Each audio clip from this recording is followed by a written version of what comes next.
sua Bíblia no Salmo 116, por gentileza.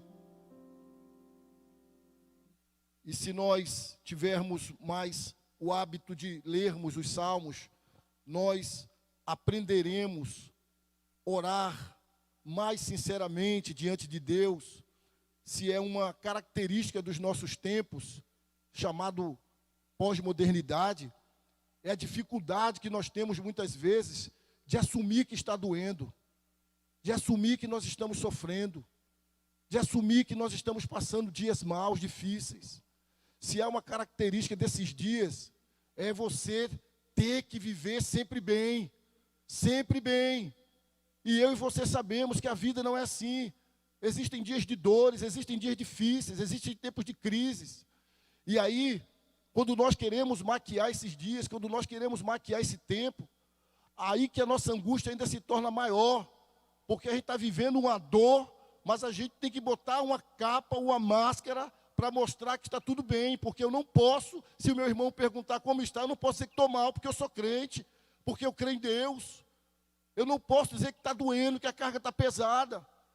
Então, quando nós lemos os salmos, nós vamos ver servos de Deus, homens de Deus, Davi, Moisés, Ezequias, expressando o seu sentimento de medo, de aflição, de dúvida, de temor, de terror. Clamou este aflito, como disse Davi, aflito. Não tinha vergonha de abrir sua alma, de escancarar o seu coração, de expor diante de Deus que estava aflito, que estava com medo. E se nós prestarmos atenção neste salmo, que é uma resposta de Ezequias, de que quando Deus disse, você vai morrer. Ezequias, que começou a reinar com 25 anos, reinou 29 anos. E ele então se volta para a parede diante daquela notícia e começa a chorar, porque duas crises esse homem estava enfrentando. Primeiro, uma doença grave. Segundo, o desdém de Senaqueribe. Vou destruir você, vou destruir Jerusalém, não tem quem empate. E aquele homem se volta para a parede e diz, ó Deus, tem misericórdia de mim, Senhor, que tenho te servido com retidão. E ele expõe diante de Deus toda aquela situação e toda aquela crise. E Deus diz ao profeta, volta lá, diz a Ezequias, que eu ainda vou acrescentar 15 anos à sua vida. Diz a Ezequias que Senaqueribe não vai invadir aquela cidade. Aquele homem tem aquela resposta. E este salmo nasce dessas respostas. Veja como diz o salmo, amo o Senhor, porque Ele ouve a minha voz e as minhas súplicas, porque inclinou para mim os seus ouvidos.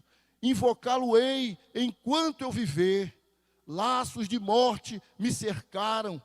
Falando de Senaqueribe, está falando da doença. E angústias do inferno se apoderaram de mim. Caí em tribulação e tristeza. Então invoquei o nome do Senhor. Ó Senhor, livra a minha alma. Compassivo e justo é o Senhor. O nosso Deus é misericordioso. O Senhor vela pelos simples. Achava-me prostrado e Ele me salvou. Volta, minha alma, ao teu sossego, pois o Senhor tem sido generoso para contigo. Pois livraste da morte a minha alma, das lágrimas os meus olhos, da queda os meus pés. Andarei na presença do Senhor, na terra dos viventes. Versículo 12, que darei ao Senhor por todos os seus benefícios para comigo. 14, cumprirei os meus votos ao Senhor na presença de todo o seu povo. Ele traz esse salmo em resposta aos livramentos que Deus deu a ele. Mas vamos pensar um pouquinho, irmãos, do tipo de angústia que aquele homem estava vivendo e que atitude ele levou e como nós podemos aprender com ele. A partir do versículo 3, veja bem, laços de morte me cercaram. Laços são armadilhas. Armadilhas nós não enxergamos. Armadilhas são dificuldades externas. O laço está lá para pegar a gente não está vendo. Então esse homem tinha uma dificuldade externa e ele diz, e angústias do inferno se apoderaram de mim. Ele está dizendo, irmão, que o inferno trocou de endereço e foi para dentro dele. Angústias do inferno vieram, se instalaram dentro de mim. E eu caí em tribulação, versículo 3. Caí em tribulação e o quê? Tristeza. Mas ele não só ficou caído, porque às vezes nós caímos e nos levantamos, mas a situação que esse homem estava enfrentando era tão grave, que no versículo 6, ele diz que estava o quê? Prostrado. Veja o versículo 6. O Senhor vela pelos simples. Achava-me o quê? Prostrado. Prostrado. As crises chegaram com veemência na vida de Ezequias. As crises chegaram com força na vida de Ezequias. As crises chegaram para valer na vida de Ezequias. E como eu já disse, quem sabe você não está aqui em crise financeira, familiar, física, espiritual. Alguém lhe traiu, alguém lhe decepcionou, alguém lhe machucou, alguém lhe prometeu algo e não cumpriu, alguém traiu a sua confiança, sua alma está sangrando. Você está vendo sua casa ruir, você está vendo seus filhos escaparem daquilo que você tanto ensinou a eles, você está vendo seu cônjuge escapar daquela aliança que você fez com ele. Talvez você esteja aqui perdendo noites de sono, porque uma crise está instalada dentro da sua casa. Talvez você não esteja só caído, mas talvez você já esteja prostrado, como estava Ezequias. Mas o que fez Ezequias? Diante dessas crises, diante dessas angústias do inferno, irmãos, se apoderaram, tomaram conta dele, estão aqui assombrando ele, nós estamos aqui. As angústias do inferno enfincaram os tentáculos em cima de Ezequias. E aí o versículo 4 diz que diante de tudo isso ele toma uma atitude. Veja comigo, vamos ler juntos? Então, o que ele fez? Invoquei o nome do Senhor. Ó Senhor, livra-me. Na hora da angústia, meu irmão, é correr para aquele que pode nos socorrer do alto. Elevo os meus olhos para o alto, de onde me virá o socorro? O meu socorro vem do Senhor que fez os céus e a terra. Não adianta se esconder, não adianta colocar máscara, não adianta fingir, não adianta querer mudar de lugar. É enfrentar e olhar para o alto e dizer: Senhor, me socorre, vem com o teu favor, vem com a tua graça, vem com a tua misericórdia. Vá lá para o cantinho, vá lá para o seu quarto, vá lá para a sua sala, chore, abra a sua alma, se derrame, mas invoque a Deus, porque quando invocamos a Deus, Ele pode fazer coisas extraordinárias. E quando aquele homem caído, prostrado, cheio de angústias do inferno, invoca a Deus, eleva os seus olhos para o alto, e invoca e clama o socorro de Deus, o que ele vê? Veja o versículo 5, ele vê o seguinte: que Deus é compassivo. Amém, irmãos? O que é compassivo? Que Deus tem compaixão, que Deus padece com, que você não está sozinho na sua dor, que você não está sozinho no seu dilema, que você não está sozinho na sua dificuldade, mas Deus está com você. Deus é compassivo. Deus não é insensível à sua dor, Deus não é insensível ao seu problema, Deus não é insensível às suas lágrimas. Deus é compassivo, mas Ele não é só compassivo, Deus, Ele é justo. Deus, Ele é justo. Ele é também misericordioso. Quando aquele homem clamou, quando aquele homem invocou, ele viu que Deus é justo, que Deus é misericordioso e que Deus é compassivo. Amém, irmãos? Justo, compassivo e misericordioso é o Senhor. Então, ele faz uma coisa bem difícil para mim e para você: pregar para si mesmo. Quando ele vê que Deus é justo, quando ele vê que Deus é compassivo, quando ele vê que Deus é misericordioso, ele faz uma coisa bem difícil para nós, que é pregar para si, que é ir para frente do espelho e pregar para você mesmo. Uma coisa é eu pregar para vocês aqui, é bem mais fácil do que eu pregar para mim mesmo. Aí veja o que ele diz no versículo 7, volta minha alma ao teu sossego, pois o Senhor, o quê? Tem sido generoso para contigo. Ô minha alma, não se desespere não. Ele já viu que Deus é compassivo, que Deus é misericordioso, que Deus é justo. Agora ele prega para ele mesmo. Agora ele exorta ele mesmo. Volta minha alma ao teu sossego. Não se deixe levar pelo desespero. Não se deixe levar pela desesperança. Volta minha alma ao teu sossego, porque o Senhor tem sido generoso para contigo. Quem aqui tem experimentado da generosidade de Deus? Levante a sua mão. Você hoje pode estar numa crise, mas todos que estão aqui, sem dúvida, só o fato de você estar vivo já é um fato que você está experimentando a generosidade de Deus. E ele então se lembra do que o Senhor fez. E ele diz no versículo 8, pois livraste da morte a minha alma. Livramento espiritual. Das lágrimas, os meus olhos. Livramento emocional. Da queda, os meus pés. Livramento moral. Veja que agora o quadro começa a mudar. E esse homem começa a pensar naquilo que Deus já fez na vida dele.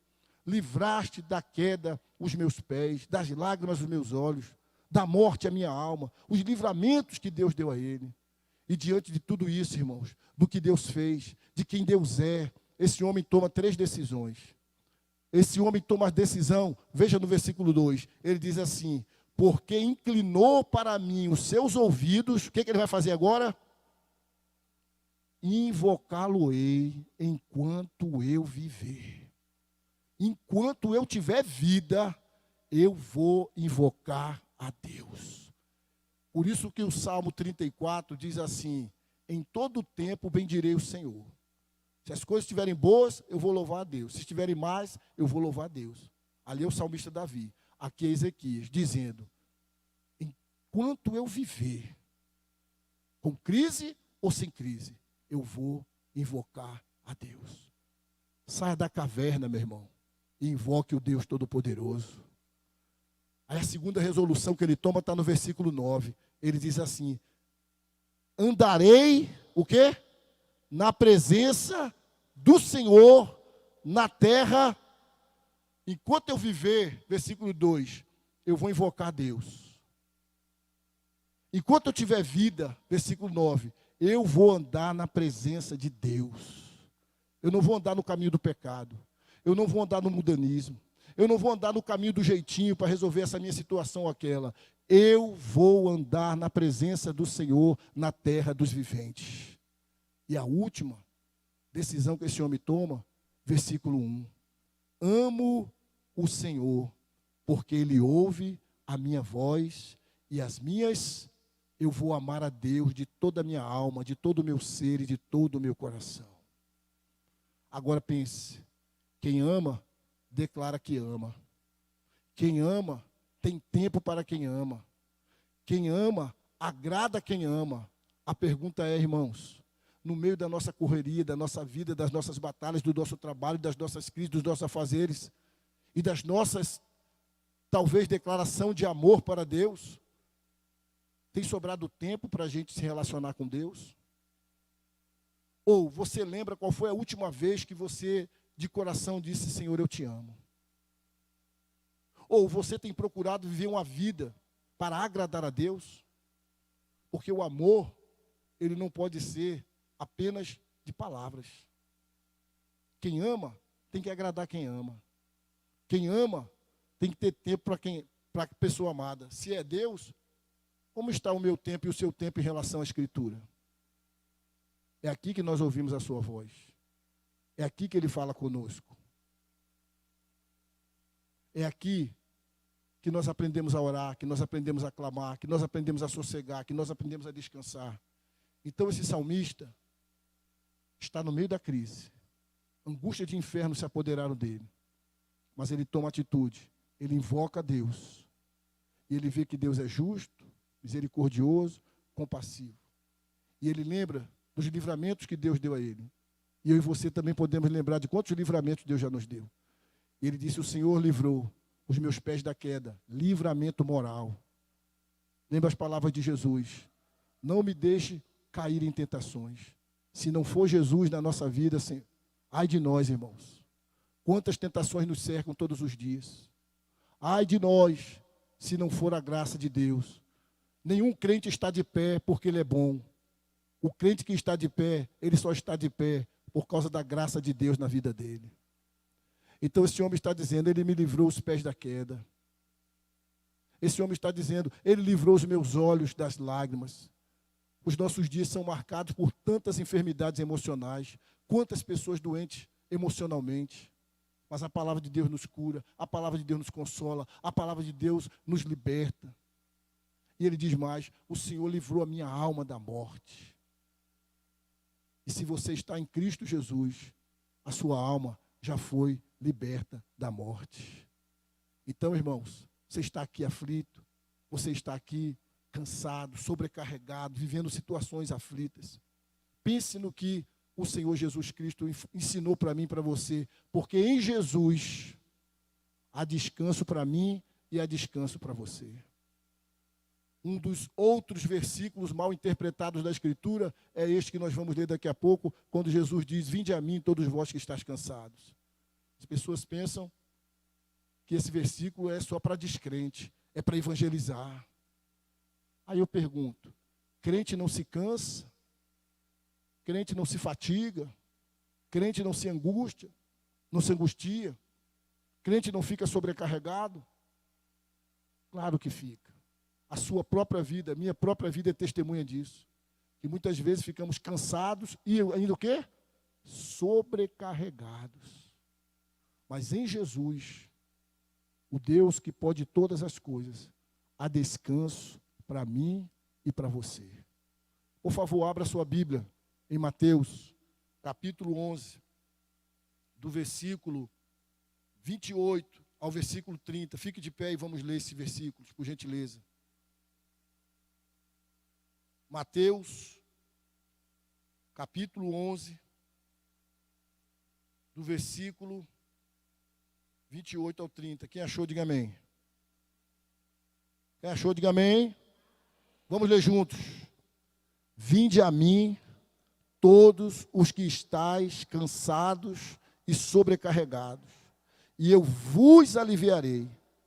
Tomai sobre vós o meu jugo, e aprendei de mim, porque sou manso e humilde de coração, e achareis descanso para a vossa alma, porque o meu jugo é suave, e o meu fardo é leve.